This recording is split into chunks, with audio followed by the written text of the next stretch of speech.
Word up. 24/7. Now, I know we're not currently in New York, but I came from New York. So again, we're going on a family trip. So it's a 24/7 in New York from Houston to New York. All right, that's how we're going to switch up the song. Say in New York from Houston to New York. Yes, it's 24/7. It's my only go. Heaven lemonade from those lemons with this dough. There's no levy. Y'all my bros, we all brethren. Take a breath. This your second and connect your soul to heaven with His grace. There's no measure. Eternal goes your treasure. This my city. This my dwelling place. I'm living in your presence, Lord. So fill me up and let it show. I'm giving your answers first, receiving those blessings. Yes, I'm living in abundance cause I'm open 24/7. Sing it. Never stop. We never stop. This time let me hear say 24/7. What? 24/7 in New York. From Houston to New York. Come on, I need everybody make some noise. All right. So that song is basically about, hey, look, I want to be open to God's grace all day, every day, 24 hours a day, 7 days a week, no matter who I'm in front of, no matter if I'm by myself, no matter if I'm in community, no matter if I'm at the store, no matter where I'm at home, I am completely connected to God all times, all day, every day. Amen. For me, art is a big thing. And there's this little section in the catechism about art, and it's talking about art as creation. AQ talked to you earlier about seeing God in creation, but the thing is that we also are part of creation. Amen? God gives us a very specific part that yet He created, but then He gave us the power to co-create, to connect, to help Him in that process. And that's why we make art and music and paintings and movies, etc., etc. In the Catechism, section 2500 says, even before revealing Himself to man in words of truth, God reveals Himself to him through the universal language of creation, the work of His word, of His wisdom, the order and harmony of the cosmos which both the child and the scientist discover. From the greatness and beauty of created things comes a corresponding perception of their creator, for the author of beauty created it. So look, we look at creation. This is kind of what AQ was saying earlier. We can see some of the beauty of God in it, but then we also recognize some of that beauty is inside of us. And I love this little line that says both the child and the scientist. Let me give you different words. Both the young person and the old person. Both the person that's never been to church and the person that's always inside the church. And we can go with cultures too. This is both the Korean and the Jamaican. Both the Australian and the Alaskan. All can see and be connected to creation. So we know that God is in all creation. We know that God is inside of us. But it looks different for all of us. The child and the scientist. I recognize this being a father, being a husband. This is my family. This was taken on Father's Day. You can see my wife, been married 7 years. We've been together for 12. And we have an amazing kind of connection. My wife has an amazing story, which we don't have time to connect it to it right now, but she wasn't raised in church. She was adopted as a kid. She was raised in a Muslim household, met some non-denominational Christians, was a part of campus ministry, got baptized as a Christian, then met her birth mom. And then her birth mom, she found out she was asking questions about mom. She got a connection to Mother Mary, and she wanted to become Catholic. Both Mary and the Eucharist brought her to the Catholic faith.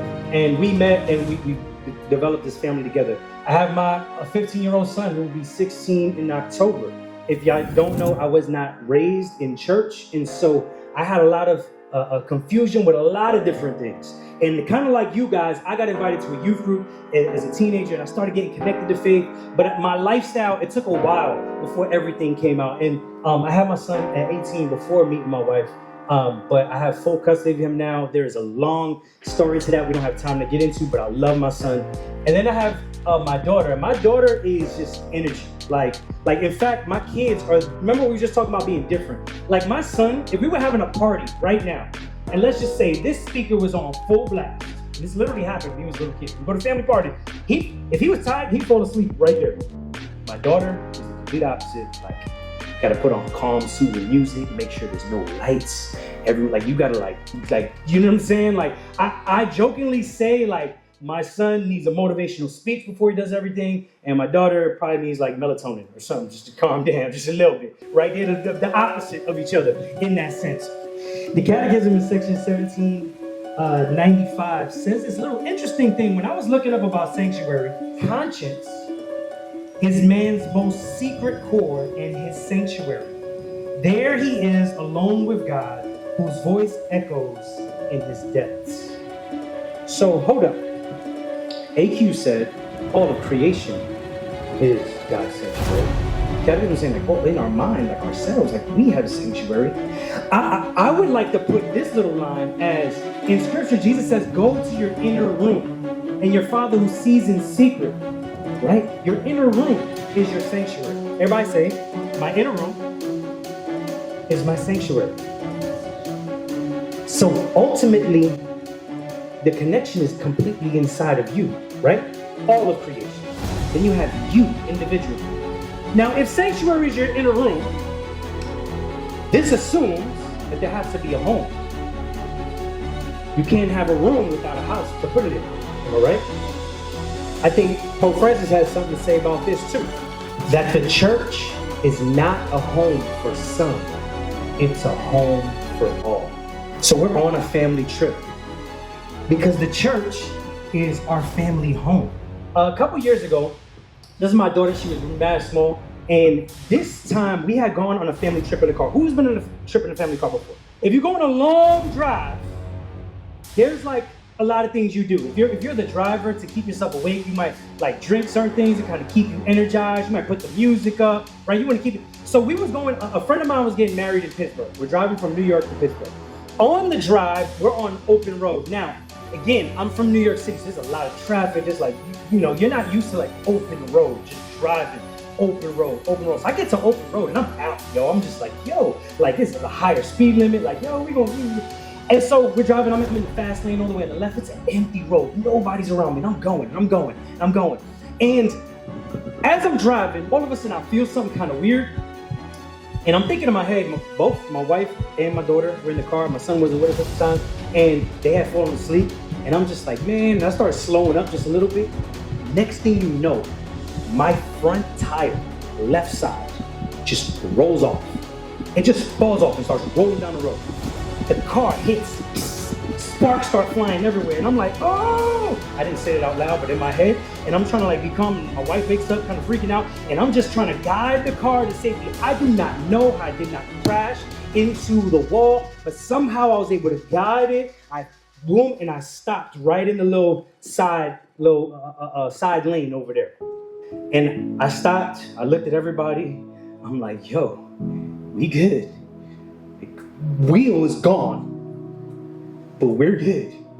And I got out the car and I'm like looking around, and like obviously the impact and everything like that, the car's a little bit messed up, the thing is kind of bent right over there. And we're like, all right, well, we gotta get a tow truck. Oh man, hold up, I gotta call my friend. We ain't making this wedding. A sheriff pulls up behind us and like, hey, you guys all right? And we kind of let him know. He didn't see what happened. He had just come by like a minute or two afterwards as we're trying to process everything that happens. We're at this little town right outside of Pittsburgh, and the sheriff helped us get a tow truck company. It is the weekend. It's a small town, so a lot of things close down during the weekend. We got just enough to be able to get the tow truck to where, get the car towed over to where the car could get fixed. We had to find a little hotel to stay.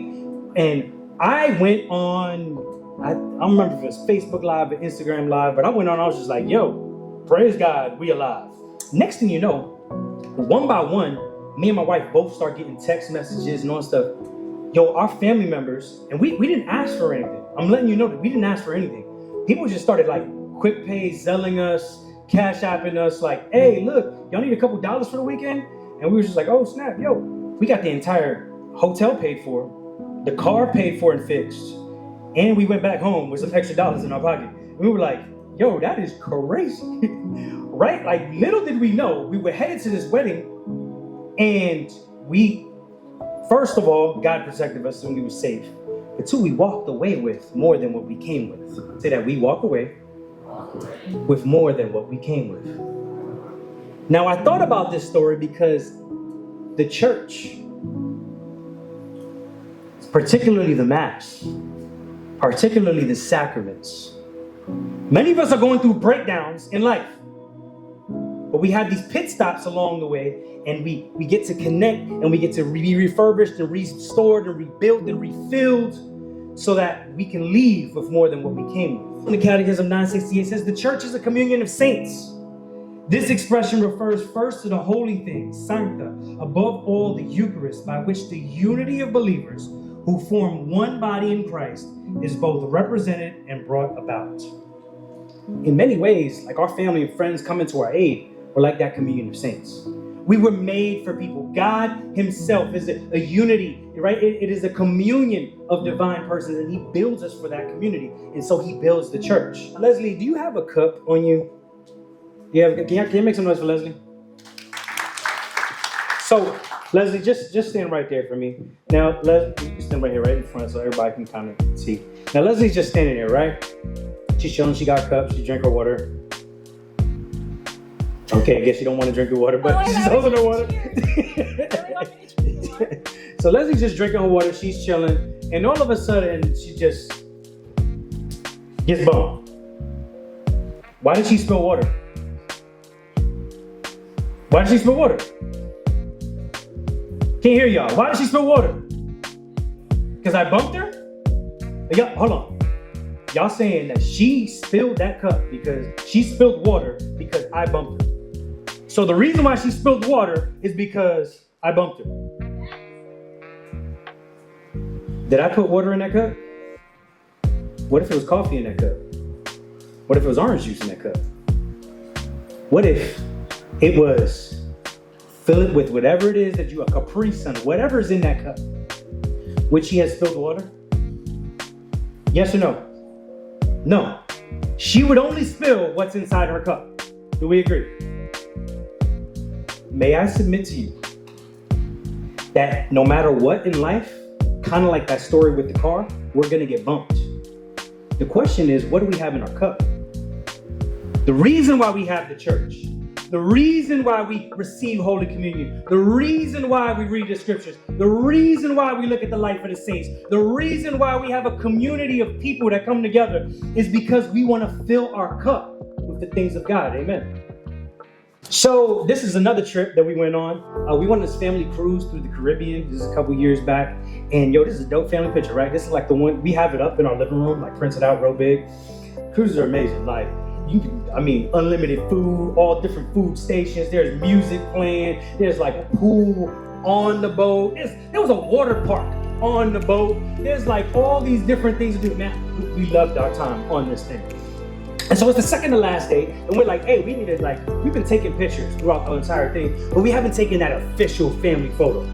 Now, this was a big family trip. We decided, not only we went, me and my wife and my kids, but also my grandparents went, my mom, my sister, like the entire extended family decided to buy tickets for this family cruise. And so we decided, as our family unit, we were gonna take a picture. I don't know why. Everybody started following us to take a picture. We had already taken the big family photo the first day. We just wanted one for our family. And so we start walking and we go up the steps to the top deck. And at the top, because there was a little area where people could smoke cigarettes, they had this door, this one of them doors that open and close. But you had to press the button in order for it to go so that people could have that one space to go and do what they needed to do. So we pressed the button and we walked through, and coming behind us is my mom, my sister, my grandparents, my uncles and aunts. Everybody's walking. My daughter, remember I told you she got a lot of energy. She goes running through the door. This is up. Down below is where the pool is. My daughter almost jumped through to the pool. My son grabbed his little sister just in time to save her from jumping through into the pool. She starts screaming because she's exaggerated and she's loud. She's like, ah, acting like he did something to her. My wife didn't see what happened. She starts yelling at my son. Why are you grabbing her? What are you doing to her? Next thing you know, again, those doors, you have to press the button for them to open and close. My grandmother is slow walking through. Her toenail gets broken in between the door and it starts gushing out blood.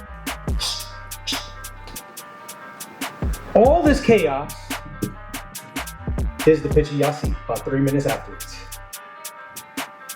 If you've ever been on a family vacation or even on any kind of vacation, sometimes you look at your Instagram and you see people on vacation. You see the glorious pictures and videos. Y'all don't see how tired they are. Y'all don't see everything else that went behind the scenes. If the church is a home and the church is our sanctuary, what does that mean about the hypocritical parts? What does it mean about the times when there is chaos? Now, mind you, to go back to the story, my grandmother, it was just a toenail that broke in the thing. So they just like put a big bandage on it and it was good and it was fine and it was good to go. But it was a chaotic scene, right? It was just craziness. In many ways, we go through these chaotic moments in our parish communities and in our diocese and in our global church. But that doesn't take away from the beauty of the journey, the beauty of that family vacation. Because when we look back on this family vacation, yes, that was one moment, but we also remember all the joyful moments we had in the pool, when we stopped at the various different Caribbean islands and we went to the beaches there and got to see everything. And if I showed you more pictures, like they had these little like small monkeys that they were, when my son took a picture with the little small monkey, like the people playing the steel drums, all of that joy was there. But sometimes we can overlook that if we only focus on the broken toe. Repeat after me, say, the journey is beautiful, despite the ugly parts. Our church is beautiful, despite the mistakes of some leaders, despite the issues that we've seen in some places, in some categories and areas. Our church is beautiful,